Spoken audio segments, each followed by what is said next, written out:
She was forced to marry her sister's millionaire fiancé. But on wedding night, his secret emerged. Hello everyone. Before we begin today's story, I have a small favor to ask. Please hit subscribe and turn on the notification bell so you never miss our channel's new videos. It is quick, free, and the best way to support us in bringing you more dramatic stories. Your support means the world to us. Where are you watching from? Drop your city or country in the comments below. Thank you very much. Now, let us return to our main character. The night before the wedding should have been filled with joy, laughter, and dreams of the future. Instead, it was drenched in silence and fear. In a dimly lit bedroom of a modest suburban house, a young woman named Emily sat on the edge of her bed, her trembling hands clutching a lace veil that did not belong to her. She was not supposed to be the bride. That role had always belonged to her older sister, Vivian. But Vivian was gone. With nothing more than a cruel smile and a suitcase packed in haste, she had vanished into the night, leaving behind chaos, unpaid debts, and a promise broken. Their family was drowning in financial ruin, their mother bedridden from illness, and the only lifeline left was this marriage. A marriage that was never meant for Emily. Tomorrow morning, in front of hundreds of guests and an unforgiving media swarm, Emily would walk down the aisle in Vivian's gown and take vows she never intended to make.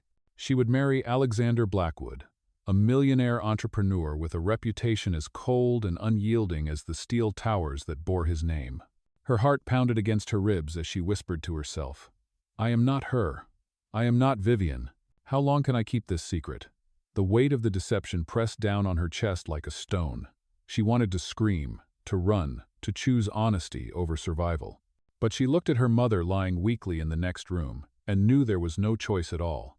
As dawn approached, the streets outside buzzed with the first stirrings of the wedding day. Florists carried arrangements of white roses, photographers set up their lenses, and luxury cars lined the driveway of the cathedral. To the world, it was a perfect union of wealth and beauty. To Emily, it was a gilded cage. At the ceremony, her palms were slick with sweat beneath the satin gloves. She forced herself to smile, to lift her chin as she glided down the aisle in shoes that pinched her feet because they had been made for Vivian. Every step echoed the truth. She was walking into a life that was not hers. Alexander stood at the altar, tall, impeccably dressed, his expression unreadable. His sharp eyes flickered with something she could not quite place: curiosity, suspicion, or perhaps disdain. When their gazes locked, she felt stripped bare, as if he could already see the lie beneath the veil. The vows were spoken, the rings exchanged, and in a flurry of applause, Emily became Mrs. Alexander Blackwood.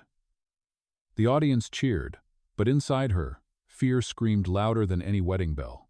That night, inside the cavernous mansion that would now be her home, Emily stood in front of a mirror, removing the heavy crown of pearls from her head. She whispered to her reflection, "I am a fraud." But little did she know, the man she had just married carried secrets of his own, and those secrets would unravel everything she thought she understood about this dangerous union. The morning after the wedding arrived with an air of quiet unease. The Blackwood mansion, an estate that stretched across rolling hills and glittered with the weight of old money, felt more like a fortress than a home. Emily moved through its endless marble halls with hesitant footsteps, her satin slippers brushing against cold stone floors. Servants bowed as she passed, but their eyes lingered too long, their whispers too quick. She felt like a stranger trapped in someone else's life. At breakfast, the long dining table was set with gleaming silverware and a spread fit for royalty. Emily sat at one end, dwarfed by the distance between herself and Alexander, seated at the other. He did not speak immediately. Instead, he read through the morning financial reports, his expression as unreadable as granite. Finally, his voice carried across the room, deep and measured. "You will need to learn the schedule. There will be luncheons, charity events, and business galas. You must present yourself as Mrs. Blackwood. Appearances matter." Emily forced herself to nod, her fingers tightening around her teacup. "Yes, of course." His eyes lifted, sharp and assessing. "You seem different." The words hung between them like a blade. Emily's stomach twisted, but she quickly lowered her gaze, praying her trembling hands would not betray her. That afternoon, the testing began. She was escorted into a world she had never known: designer fittings, etiquette lessons, and endless instructions on how to greet dignitaries and philanthropists. To the wealthy elite, every detail was a performance. But to Emily, it was a cage lined with velvet. At the first gala she attended, the chandeliers blazed above her like captive stars, and the women sparkled in gowns worth more than her family's home. Emily stumbled through conversations, mixing up names, fumbling over small talk. A pair of society women whispered within earshot, their voices coated with venom. She does not even know which fork to use. Alexander must be desperate to have married her. Emily's cheeks burned. She wanted to sink into the marble floor and disappear. Yet, before the humiliation could deepen, Alexander appeared at her side. His hand rested firmly at her back, his voice smooth but commanding. "My wife is still adjusting. Do show her some courtesy." The women fell silent, retreating with forced smiles. Emily glanced at Alexander, startled by his unexpected defense. For a brief moment, beneath his cold exterior, there had been something protective in his tone. That night, alone in the vast bedroom with its towering canopy bed, Emily opened the sketchbook she had hidden in her luggage. She drew the outline of the ballroom, the mocking faces, and finally, Alexander's sharp profile as he stood beside her. With every stroke of the pencil, her confusion deepened. She whispered to the silence, "Why would a man like him shield someone like me?" But even as her heart wavered, the truth loomed larger. She was living a lie, and secrets, once planted, always had a way of growing into storms. The following week unfolded like a test she had never studied for. Emily found herself shadowed by tutors hired to polish her into the perfect Mrs. Blackwood. She learned how to move gracefully in gowns that weighed nearly as much as her body, how to smile without showing too much vulnerability, how to lift a champagne glass with poise. Every correction chipped away at her confidence. She repeated steps, gestures, and phrases until her head ached, but no amount of training could erase the truth inside her. She was an imposter. One afternoon, she wandered into the mansion's private library. The shelves stretched from floor to ceiling, filled with leather-bound volumes whose titles she had never heard of. She traced her fingers along the spines, marveling at the silence of the room. But she was not alone. Alexander stood at the tall window, framed by light. He turned when he heard her. His gaze flicked to the sketchbook clutched in her hands. "You draw," he said flatly, more as a statement than a question. Emily froze.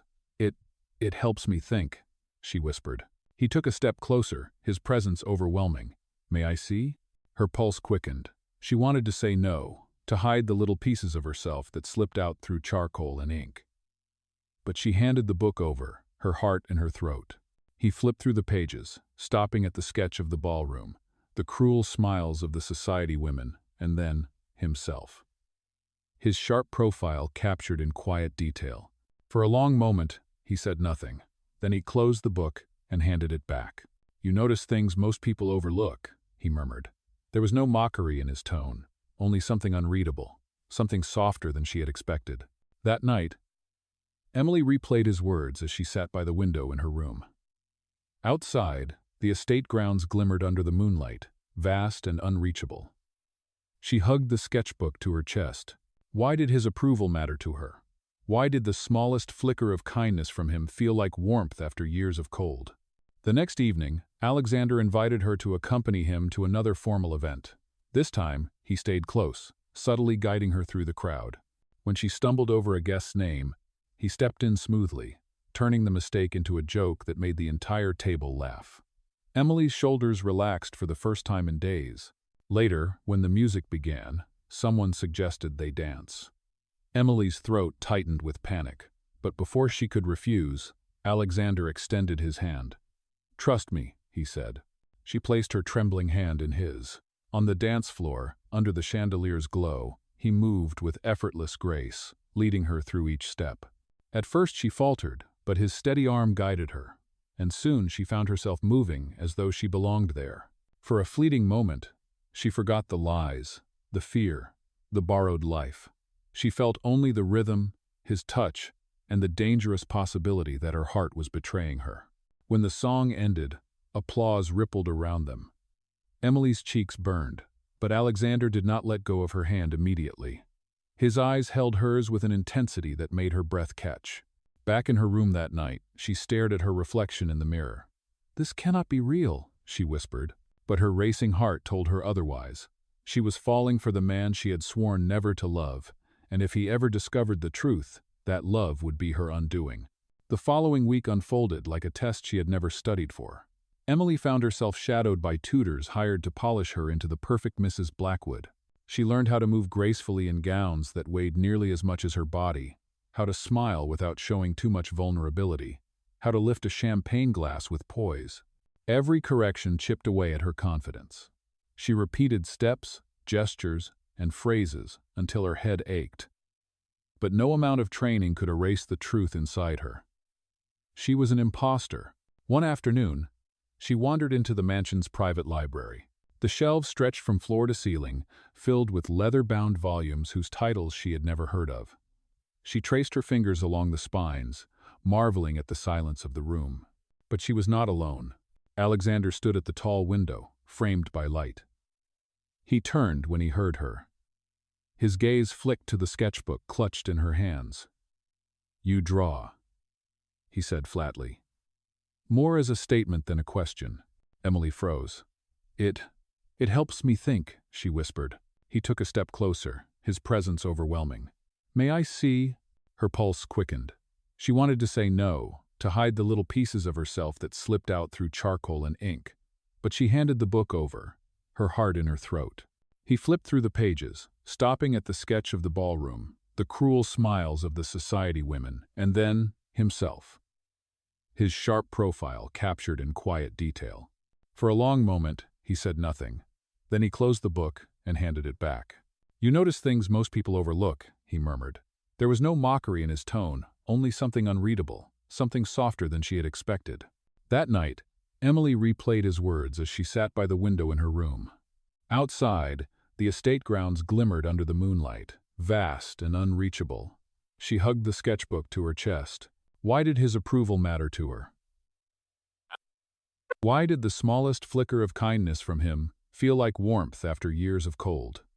The next evening, Alexander invited her to accompany him to another formal event.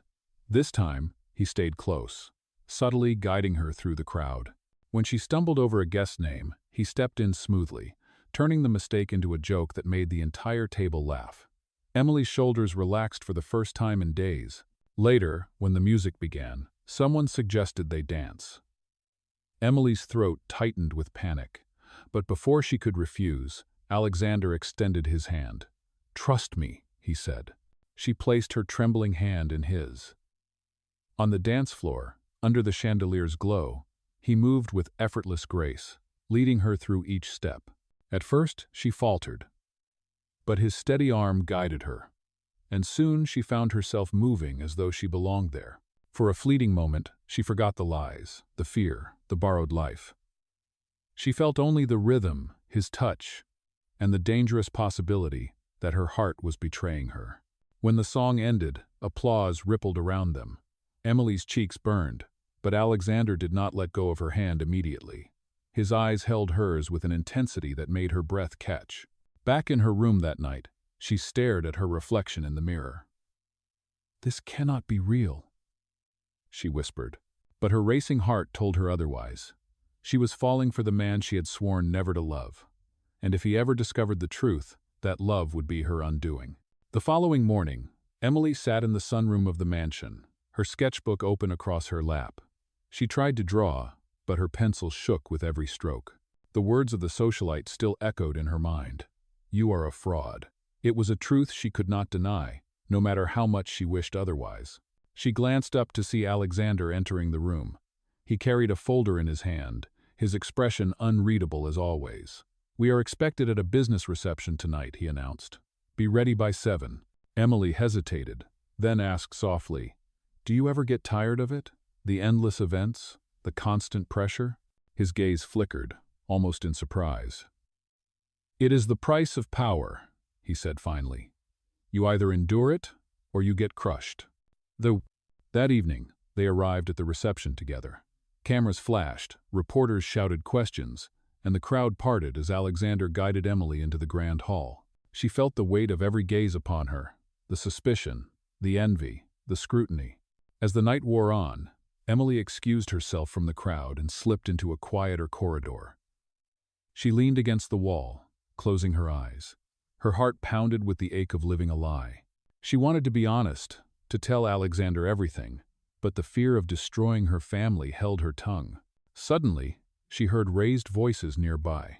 She followed the sound and found Alexander cornered by two men, both investors with sharp suits and sharper tongues. "You promised returns, Blackwood," one hissed. "If this deal collapses, so will your empire." Emily's breath caught. She should not have been there, but she could not move. Alexander's voice was calm, steady, but there was steel beneath it. "I always deliver," he said. "Do not mistake patience for weakness." When the men stormed off, Alexander turned and saw her standing there. For a moment, the mask he wore slipped, and she glimpsed something she had never seen before: weariness. "You should not be here," he said quietly. But there was no anger in his tone. "I am sorry," Emily whispered. "I did not mean to intrude." He studied her for a long moment.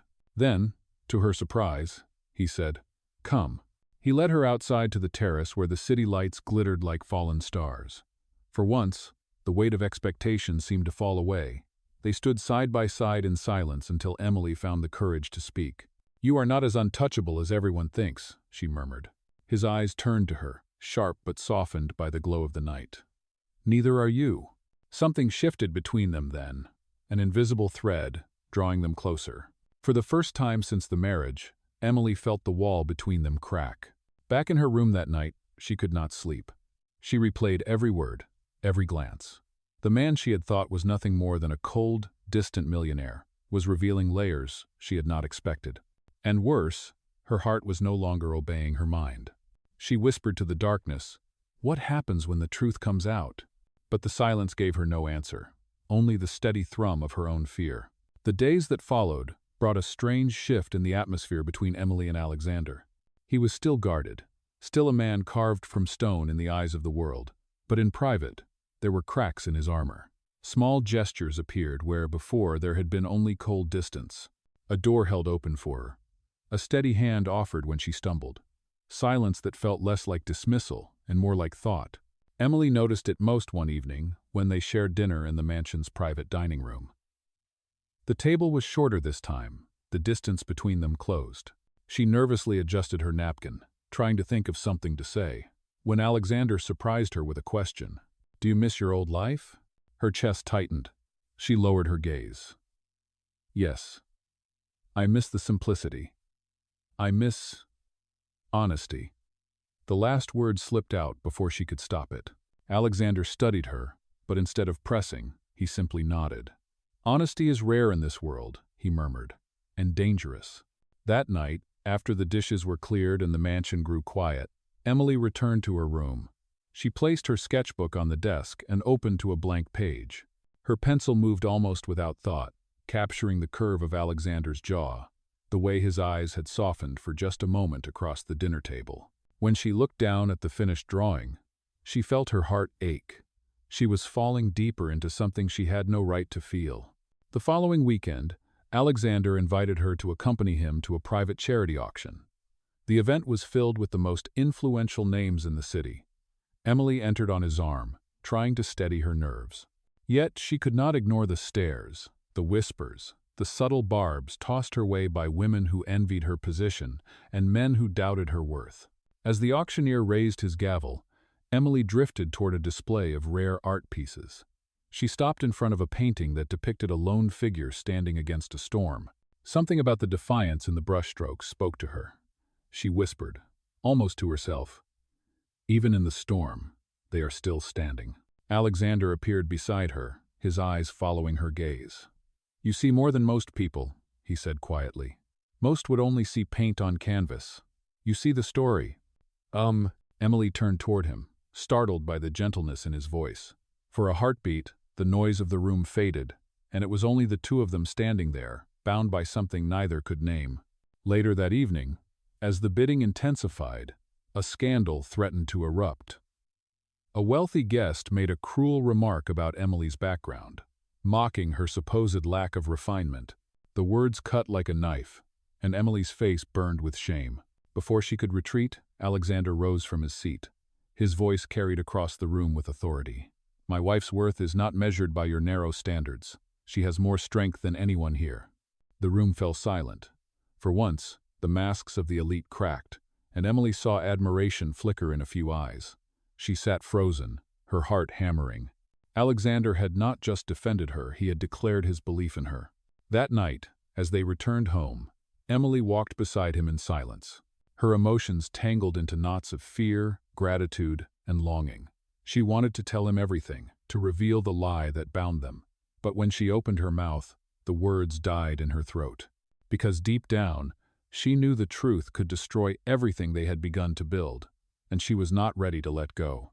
The fragile balance between truth and pretense began to crumble on a night that was supposed to be celebratory. Alexander hosted a high-profile gala at the Blackwood estate, inviting politicians, investors, and foreign dignitaries. The grand ballroom shimmered with crystal chandeliers, the air heavy with music and ambition. Emily wore a gown of midnight silk, her hair pinned with diamonds, but inside she trembled. Every step across that polished marble floor felt like a step closer to disaster. As the evening progressed, she endured conversations with strangers who tested her composure. Each question, another blade aimed at her disguise. She smiled, answered carefully, and clutched her glass of sparkling wine as though it were an anchor. Yet her nerves betrayed her when she addressed a guest by the wrong name. A murmur rippled through the group, and a pair of journalists nearby leaned in, sensing blood in the water. One of them whispered loudly enough for her to hear. "She does not seem like the woman we were promised. Something is off." Emily's chest tightened. She excused herself, retreating to the edge of the ballroom, her heart racing. She wanted to disappear, to run from the spotlight that threatened to expose her. But fate had other plans. A hush fell over the room as a familiar figure entered uninvited. Vivian, her sister, the real bride-to-be, stood at the top of the staircase in a shimmering red dress, her beauty undeniable, her smile sharp as a blade. Gasps spread across the ballroom as cameras turned toward her. "I am sorry to be late," Vivian announced, her voice dripping with mockery. "It seems my seat was taken." Emily froze, her blood turning to ice. The whispers erupted into chaos. Guests craned their necks, reporters scribbled furiously, and Alexander's eyes narrowed with fury and disbelief. Vivian descended the staircase slowly, savoring the spectacle. She stopped in front of Emily, her smirk unyielding. "Did you really think you could live my life? Did you really think you could fool them all?" Emily's hands shook so violently she nearly dropped her glass. Words failed her, her throat closing under the weight of humiliation. The truth she had fought so hard to bury had just been ripped into the open. Alexander's voice cut through the noise, low but thunderous. "Enough." The room silenced instantly. His gaze burned into Vivian, then shifted to Emily. His jaw tightened, but his expression revealed nothing of what he truly felt. To the crowd, however, the revelation was clear. The Blackwoods had been deceived. Emily could not bear the stares, the judgment, the whispers. Her vision blurred as tears welled in her eyes. She turned and fled the ballroom, the sound of her footsteps echoing in the marble halls. Behind her, the gala dissolved into chaos, guests buzzing with scandal, the press already drafting tomorrow's headlines. Alone in the cold night air outside, Emily clutched her arms around herself. The mansion loomed behind her like a prison, its windows glowing with the fire of gossip and betrayal. She had lost everything in one brutal moment. The respect of the elite, the fragile trust of her husband, the illusion of safety. And worst of all, she had lost the fragile hope that love might grow from the ashes of a lie. Her tears spilled freely as she whispered to the darkness, "It is over." But deep inside, another truth gnawed at her. Perhaps it had only just begun. The night air was sharp against Emily's skin as she stood trembling on the stone steps outside the mansion. Her breath came in uneven gasps, her mind replaying Vivian's venomous words over and over. Inside, the gala had dissolved into a frenzy of whispers and flashing cameras. She knew that by morning the city's newspapers would scream with headlines exposing her as an imposter. Her world was collapsing in real time. She turned toward the garden, desperate to escape, when the sound of firm footsteps followed her. Alexander emerged from the shadows, his black suit immaculate, his expression carved from steel. For a long moment, he said nothing, only studied her with eyes that cut deeper than any accusation. "I never wanted this," Emily whispered, her voice breaking. "I never wanted to deceive you." His jaw tightened. "But you did. You stood at the altar and spoke vows that were not yours to give." Tears spilled down her cheeks. "I had no choice. My mother is sick, our debts are unbearable, and Vivian ran away. If I had not stepped in, our family would have been destroyed." Silence hung between them, heavy and suffocating. For the first time since their marriage, Emily dropped every mask. She was not Mrs. Blackwood, the polished wife of a millionaire. She was simply Emily, frightened, desperate, and ashamed. Alexander's gaze softened just slightly, but his voice remained firm. "Do you think that excuses the lie? Do you think integrity can be bartered for survival?" Her shoulders shook as she whispered, "I only wanted to protect the people I love, even if it meant sacrificing myself." He turned away, running a hand over his face, as though fighting an invisible war within himself. Behind him, the muffled noise of the gala continued, reporters demanding statements, guests craving more scandal. Inside that ballroom, the empire he had built was being questioned. Yet here he stood, caught between the duty to his name and the truth staring back at him in Emily's tear-streaked face. Finally, he spoke, his tone low but resolute. "If you walk away tonight, they will destroy you. They will brand you as nothing more than a fraud who clawed her way into a fortune. But if you stay, I can shield you. I can protect you, but only if you let me." Emily looked up, stunned. "Why? After everything, why would you protect me?" For a moment, she thought she saw pain flicker in his eyes. "Because despite everything, you are not like them. You have more courage than all of them combined." And perhaps, his words trailed off, unfinished, swallowed by the weight of emotion. Before she could reply, the mansion doors burst open and reporters spilled out into the night, cameras flashing like lightning. Questions rang out. Who is she really? Did she lie about her identity? "Mr. Blackwood, will you annul the marriage?" Alexander straightened, his hand reaching for Emily's. His grip was steady, commanding. In front of the flashing lights, he drew her against him and spoke with a voice that silenced the chaos. "This woman is my wife. I know who she is. I know what she has done, and I choose her." The crowd gasped. Photographers snapped furiously, capturing the moment as history in the making. Emily's knees nearly buckled beneath her, but Alexander held her upright, his words ringing in her ears. In that single declaration, he had turned scandal into defiance, shame into strength. For the first time, Emily saw not the cold businessman but the man who was willing to risk everything for the truth of his heart. And in that moment, she realized that perhaps their marriage had never been as false as she had feared. The hours after the gala felt like a blur. Reporters swarmed the mansion gates, and headlines spread like wildfire across every newspaper and television station. But inside the Blackwood estate, behind doors that shut out the noise, silence reigned. Emily sat at her vanity, her reflection pale and weary. She half expected Alexander to storm in with accusations, to tell her their marriage was finished. Instead, the door opened gently, and he entered carrying something small in his hands. It was her sketchbook. "I found this," he said quietly, placing it on the table before her. "I read every page." Her breath caught. "You should not have—" "I wanted to understand you," he interrupted. His voice was calm, steady. "And I do now. Every drawing told me more truth than words ever could. You are not Vivian. You never were. You are Emily. And it is Emily who has stood beside me, not as an imposter, but as someone brave enough to fight for her family, even at the cost of herself."